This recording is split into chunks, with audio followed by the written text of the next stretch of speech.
Welcome to this tutorial on creating a route for multiple drivers in Zeo Route Planner. Start by opening the Stops option. Click Upload.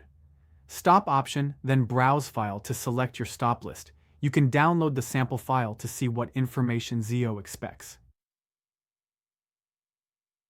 Next, after uploading the list, click Proceed. Confirm the mapping of your columns and then Submit. You will be directed back on the playground page. On the left side, there will be a list of your uploaded stops. You can scroll down and check the list. Click Select All to include all your stops. Then choose Auto Optimize to let Zeo calculate the most efficient routes. Once optimization is ready, you will be directed to Select Driver page. Select as many drivers as you want from the list of your drivers. And click Assign Driver. Here, you can also fill in details like the start and end location, along with the start and end dates for all drivers.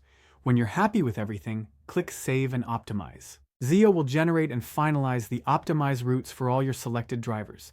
After this, you can see the route details of your created route. Finally, click View on Playground to individually check each driver's route on the map, making sure everything looks perfect. And that's it. Thank you for watching.